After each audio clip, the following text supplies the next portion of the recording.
Hay un momento del día al que muchos temen más que a cualquier otra cosa. No es el tráfico de la mañana, ni los problemas del trabajo, ni siquiera las discusiones familiares. El momento más aterrador para el alma humana suele llegar cuando las luces se apagan, cuando el ruido del mundo se detiene y te quedas a solas con tu almohada. Es en ese silencio absoluto donde, paradójicamente, comienza el ruido más ensordecedor, el de tus propios pensamientos. ¿Alguna vez has sentido que, justo cuando intentas encontrar la paz para dormir, tu mente se convierte en un campo de batalla? De repente, aparecen recuerdos de errores pasados que ya no puedes cambiar, miedos irracionales sobre un futuro que aún no existe, o peor aún, voces internas que te acusan, que te dicen que no eres suficiente, que Dios no te escucha, o que hay algo profundamente roto dentro de ti. Sientes una opresión en el pecho, una ansiedad que no tiene nombre médico, pero que pesa como una losa de concreto sobre tu espíritu. Muchos de nosotros vivimos creyendo que esta guerra es una señal de debilidad. Pensamos, si yo tuviera verdadera fe, no sentiría esta angustia, o si fuera una buena persona, no tendría estos pensamientos tan oscuros y horribles. Y así, sumamos a nuestro sufrimiento la culpa. Nos avergonzamos de nuestra propia mente. Pero, ¿y si te dijera que esa guerra interna no es una señal de que has sido abandonado, sino exactamente lo contrario? ¿Y si te dijera que uno de los hombres más santos de la historia, un hombre que llevaba las llagas de Cristo en sus manos, enfrentó estas mismas tinieblas, pero multiplicadas por 1000? Hoy no vamos a hablar del Padre Pío que hacía milagros a la vista de todos. No vamos a hablar del santo que levitaba o que leía conciencias en el confesionario bajo la luz del día. Hoy vamos a entrar en la oscuridad de su celda en el convento de San Giovanni Rotondo. Vamos a hablar del hombre que, noche tras noche, libraba combates físicos y espirituales contra una oscuridad tan densa que habría quebrado la mente de cualquier persona común. El Padre Pío conocía el miedo. Conocía la sensación de estar bajo asedio. Él llamaba a estos pensamientos y presencias los cosacos feos, barba azul o simplemente el enemigo. Él sabía que la batalla por la salvación no se gana en los momentos de éxtasis, sino en esos momentos terribles donde la mente quiere traicionarnos. Pero aquí está el secreto que la mayoría ignora. El Padre Pío descubrió que la presencia de pensamientos oscuros no es el pecado. El pecado no está en oír al enemigo, sino en abrirle la puerta y servirle el té. Durante décadas, este capuchino desarrolló una estrategia espiritual y psicológica casi militar para blindar su mente. Él entendió que la paz mental no es la ausencia de conflictos, sino la certeza de una presencia superior en medio del caos. Él encontró un arma secreta, una forma específica de reaccionar ante la perturbación que desarmaba al mal instantáneamente, convirtiendo el terror en una oportunidad para la gracia. Si estás viendo esto, es muy probable que estés cansado. Cansado de luchar contra tu propia cabeza, cansado de sentir que das 2 pasos adelante y 3 hacia atrás en tu vida espiritual. Tal vez sientes que hay una nube negra que te persigue y no sabes cómo disiparla. Quiero que sepas algo antes de continuar. No estás loco y no estás solo. Lo que estás experimentando es una guerra invisible que nadie ve, pero que es tan real como el aire que respiras. Y si el Padre Pío pudo vencer a los demonios que literalmente lo golpeaban en su habitación, tú puedes vencer a los pensamientos que intentan robarte la esperanza hoy. En los próximos minutos, vamos a desglosar paso a paso la táctica que el santo de Pietrelcina usaba para silenciar las voces de la duda. No son teorías abstractas, son herramientas prácticas que puedes usar esta misma noche. Para entender la magnitud de la solución que vamos a descubrir, primero debemos sumergirnos en la crudeza del problema. No estamos hablando de una metáfora poética. Lo que ocurría entre las 4 paredes de la celda número 5 del convento de San Giovanni Rotondo desafía la lógica humana y, a menudo, la resistencia psicológica. Mientras el resto del mundo dormía y el silencio cubría las montañas del Gargano, para este fraile comenzaba una realidad paralela, violenta y aterradora. Los registros históricos y las cartas enviadas a sus directores espirituales, el padre Benedetto y el padre Agostino, nos revelan que sus noches no eran momentos de descanso, sino de supervivencia. A menudo, el silencio del pasillo se rompía con estruendos inexplicables. Los otros frailes, en sus celdas vecinas, escuchaban a veces ruidos que parecían cadenas arrastrándose por el suelo, golpes secos contra las paredes o el sonido de una multitud enfurecida, aunque en el convento reinaba la clausura estricta. Pero lo que sucedía dentro de la habitación era mucho peor que el ruido. El enemigo no se presentaba simplemente como una mala idea o una tentación sutil. En el caso de este capuchino estigmatizado, el mal asumía formas tangibles. Él describía en su correspondencia privada cómo era arrancado violentamente de su cama, golpeado contra el suelo hasta sangrar, y asediado por visiones que oscilaban entre lo seductor y lo monstruoso. Había noches en las que las bestias, como las llamaba, aparecían bajo la apariencia de animales feroces, y otras veces bajo formas humanas grotescas que se burlaban de su fe, gritándole que todo su sacrificio era inútil, que Dios lo había abandonado y que su destino era la desesperación eterna. Imagina por un momento la soledad absoluta de esa situación. Estar físicamente herido, con moretones reales que al día siguiente tenía que ocultar bajo el hábito para no preocupar a sus hermanos, y al mismo tiempo, tener que mantener la cordura mental. La batalla más dura no eran los golpes físicos. Eso, él decía, se podía soportar. La verdadera tortura era la guerra psicológica. El demonio, sabiendo que no podía vencer su voluntad con el dolor, atacaba su mente. Le inyectaba pensamientos de duda corrosiva. Le sugería que su vida era un fracaso, que era un hipócrita, y que la misericordia de Dios tenía un límite que él ya había cruzado. Esta es la guerra interna en su máxima expresión. Es el aislamiento. Cuando sufres ansiedad severa o depresión espiritual, lo que más duele es la sensación de que nadie más puede entender lo que pasa dentro de tu cabeza. Él vivió eso. Hubo temporadas en las que el cielo parecía de bronce, hermético y silencioso. Escribía a sus superiores diciendo: «Me encuentro solo, en la noche, abandonado de todos, incluso de Dios». Es una declaración estremecedora viniendo de un santo. Sentía la ausencia de Dios, la aridez total, mientras la oscuridad lo rodeaba. Sin embargo, es crucial notar algo fascinante en su comportamiento durante estos años de tormento. A pesar de pasar las noches luchando contra estas presencias aterradoras, a la mañana siguiente, cuando sonaba la campana para la misa del alba, él estaba allí, pálido, ojeroso, a veces tambaleándose por el dolor físico de las palizas invisibles, pero estaba allí. No permitía que la batalla nocturna definiera su día. Mantenía una compostura sobrenatural frente a los fieles. Aquí es donde la historia deja de ser solo un relato de fenómenos paranormales y se convierte en una lección vital para nosotros. Él no tenía un interruptor mágico para apagar el sufrimiento. No era inmune al miedo.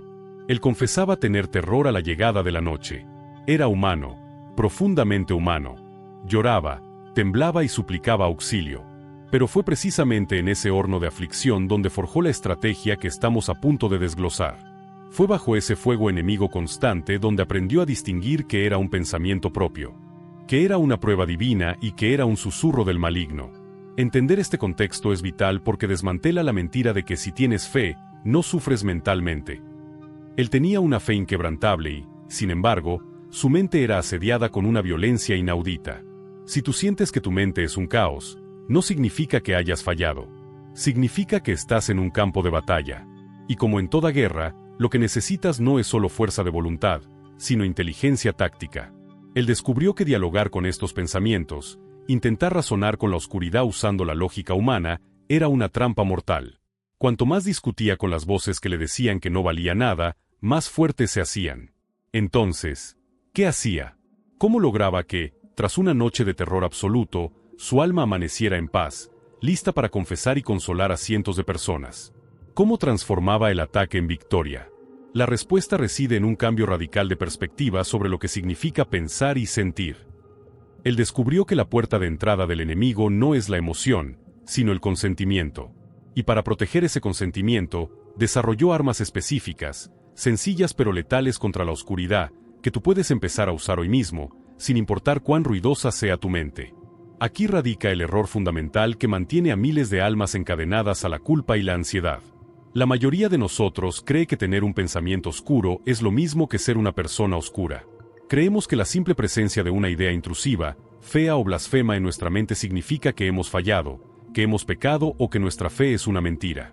Pero el santo de Pietrelcina nos detiene en seco y nos dice: no confundas el ruido con la voluntad. Él enseñaba una distinción quirúrgica que libera la mente al instante. Sentir no es consentir. Imagina que tu alma es una casa. Tú estás dentro, intentando mantener el orden y la paz. De repente, alguien pasa por la calle gritando insultos, golpeando las ventanas y haciendo un escándalo terrible. Ese ruido es la tentación, es el pensamiento obsesivo. Ahora pregunto, ¿eres tú el culpable de ese escándalo? No. Tú eres el dueño de la casa, no el loco que grita afuera. El pecado, o el fallo, solo ocurre si tú decides levantarte, caminar hacia la puerta, abrir el cerrojo e invitar al loco a entrar a cenar contigo. En sus cartas espirituales, él usaba una metáfora brutalmente clara. el demonio es como un perro rabioso atado a una cadena. Más allá de la longitud de la cadena, no puede morder a nadie. Y tú, por tanto, mantente lejos. Si te acercas demasiado, te atrapará. El ladrido del perro es el pensamiento que te asusta.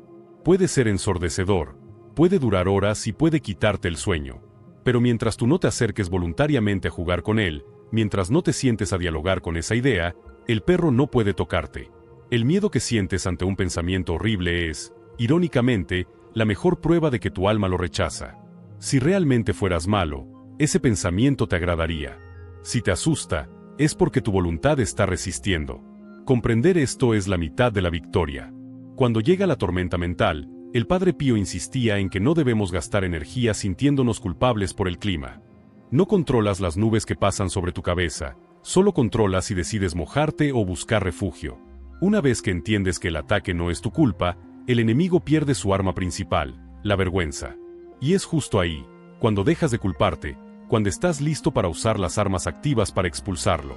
Una vez que hemos dejado de culparnos por el ruido, es hora de silenciarlo. El Padre Pío no se limitaba a resistir pasivamente, él contraatacaba. Pero su contraataque no era el que la lógica nos dictaría. Cuando un pensamiento obsesivo nos ataca, nuestro instinto es discutir con él, analizarlo, buscarle una solución racional. Si el pensamiento dice, todo va a salir mal, nosotros intentamos enumerar razones por las que saldrá bien. Pero el Padre Pío nos advierte, ese es el error fatal. Con la oscuridad no se dialoga, porque el mal es un mentiroso mucho más inteligente que nosotros. Si intentas debatir, perderás. En su lugar, él utilizaba su primera y más potente arma, el santo desprecio. ¿En qué consiste esta táctica? En tratar el pensamiento intrusivo no como una amenaza gigante, sino como algo ridículo, insignificante y molesto. El Padre Pío enseñaba a sus hijos espirituales a no darle al enemigo el placer de verlos preocupados. Decía, desprecia esas tentaciones y no te detengas en ellas. Deja que el enemigo ladre, pero tú pasa de largo. El demonio es soberbia pura, lo que más odia no es que lo combatas, sino que lo ignores. Cuando desprecias el pensamiento, cuando le dices no me importas, no eres real, no voy a perder mi tiempo contigo y vuelves tu atención a otra cosa, le cortas el suministro de oxígeno al miedo. Es un acto de voluntad feroz, girar la cara ante el monstruo y seguir caminando. Pero el Padre Pío era realista. Sabía que hay momentos de angustia tan aguda donde la mente está tan nublada que es imposible simplemente ignorar. El dolor es demasiado fuerte. Para esos momentos de emergencia, él prescribía la segunda arma, la jaculatoria o la oración flecha. Imagina que estás en medio de una batalla y no tienes tiempo para leer un manual de estrategia. Necesitas algo rápido, inmediato. Él recomendaba usar oraciones muy cortas, repetitivas y potentes que actúan como un escudo instantáneo. No necesitas rezar un rosario entero si tu ansiedad no te permite concentrarte. Basta con invocar el nombre. Él solía repetir incansablemente, Jesús, María, José, o Sagrado Corazón de Jesús, en ti confío. ¿Por qué funciona esto?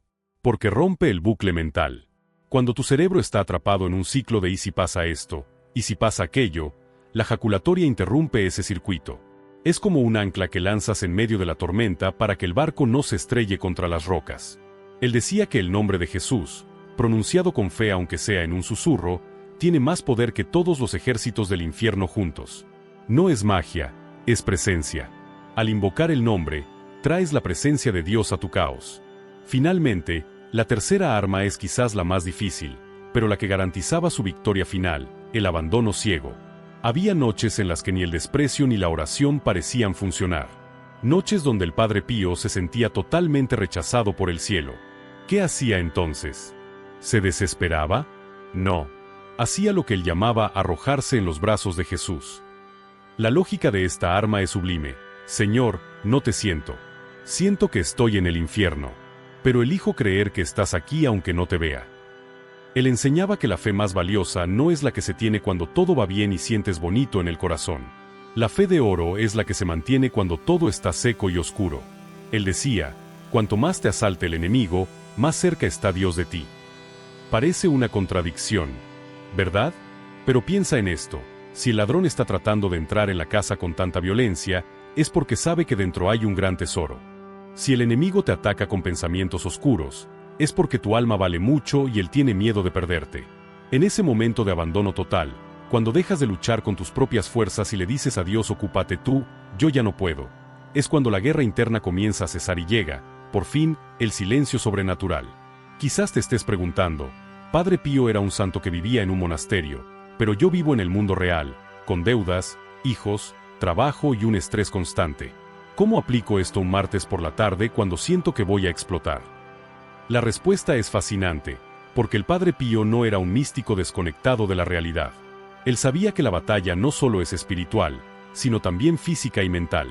Y para nosotros, hoy, nos dejó dos recursos adicionales que a menudo olvidamos o malinterpretamos. El primero es un aliado invisible al que tratamos como un cuento de niños, pero que para él era un guerrero formidable, tu ángel de la guarda. Para el Padre Pío, el ángel no era una figurita de porcelana. Era un compañero de trabajo real.